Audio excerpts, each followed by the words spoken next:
And the winner of the award tonight is described by friends as always willing to help others and always on time. This special guest hails from Hickory, North Carolina, likes to cook Italian food and collects Barbie dolls. Let's welcome Susie Johnson. Sorry, folks, I was reading the paperwork from last night's beauty pageant. The winner of the award for the funniest guy goes to Joey Ricard. Let's welcome Joey Ricard to the stage. Hi folks, glad to be here tonight at this national event. Thanks for having me. I know everybody came a long way. Can you hear me in the back okay? Okay.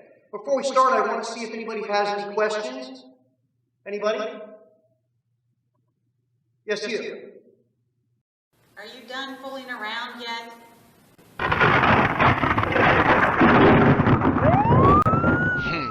If anybody should get an award, it's her, and that's for putting up with me.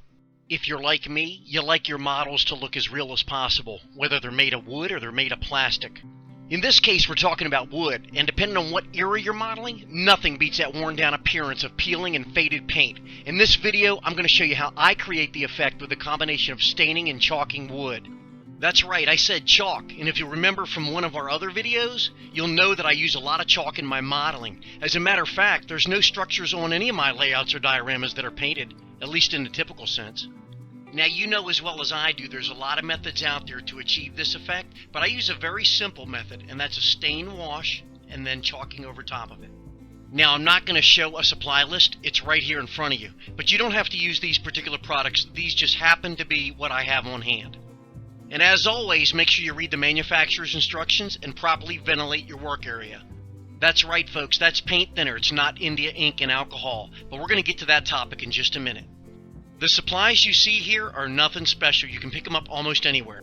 And these chalks you see here, oh boy, I get a lot of correspondence about these. It's just regular artist chalk. You find it at the craft store. The ground up chalk you see here is stuff I use for weathering after the fact, but we're going to actually paint with the solid sticks.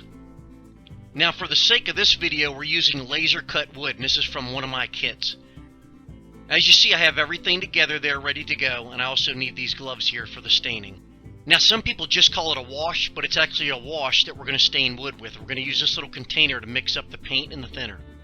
Now, to answer the question you may have about India ink and alcohol, yes, I do use those washes in some occasions, but we're using laser cut wood. And if you can see, the wood has been burned here, so it tends to seal the fibers. So as a rule of thumb, if I'm working with laser cut wood, I tend not to use the India ink and alcohol wash. We'll call what we're doing a solvent-based wash to stain the wood with. Now, I always say there's two different types of model railroaders. There's the artist type and the engineer type. As you guys know, I'm the artist type, so I just kind of go with the flow. I'm sure there's some guy watching this that's going nuts trying to figure out what my ratio is. Be honest with you, I've never sat down with an eyedropper and counted how many drops of each I put in there to come up with a ratio. It also depends on what type of paint you're using and the thinner.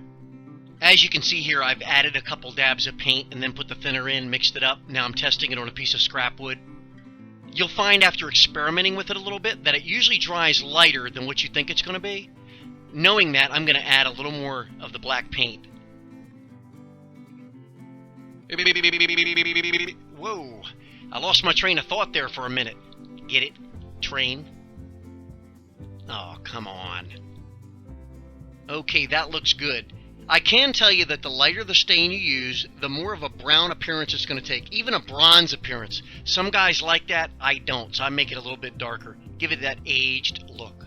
We're going to start with a piece of floor decking from this kit, but before we do, I want to mention how I don't have my gloves on that I showed you earlier. Yeah, I got in trouble for that when I sat down to dinner. Don't let that happen to you. And it wouldn't have been that big of a deal, but I actually asked her to pick those up for me for this video. As you'll see, there's nothing special or hard about the technique. It's just simple painting. You can take a rag and wipe some of it off. Then you'll need to reapply it to make it darker.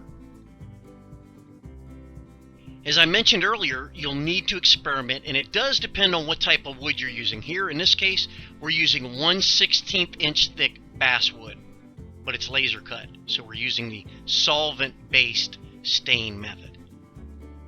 I also try to run my brush strokes in line with the grain of the wood. Again, there's a lot of different good methods out there for staining wood, but I gotta be honest to say this is the easiest for me. especially since we have another step we're going to use, and that's chalking. Okay, we're going to speed this up a little bit because I have faith in you guys. The little structure you see here is going to be white, so we're going to use that white craft store chalk we talked about, and we're just going to start putting chalk on. I mean, really, I don't know any easier way to explain it than what you see in the video here.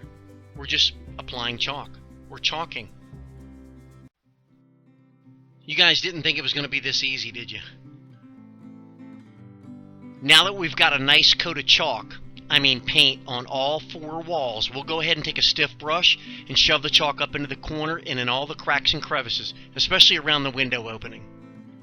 You'll probably have to go over the structure a couple of times with the flat piece of chalk just to make sure there's enough on there. It's all a matter of personal taste, and it's your model. There's no right or wrong. What I'm doing here is just dusting it off to see what we have as a first coat. I'm going to have to go back over it, but you see how it's done. I also do some pull down strokes here, as you can see. Blends everything in nicely.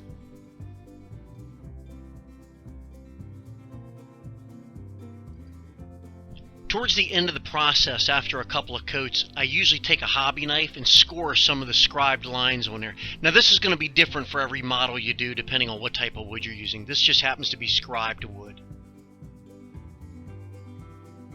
Now I'll take my duster and go back over it to get rid of some of the loose particles, just so it's not as pronounced.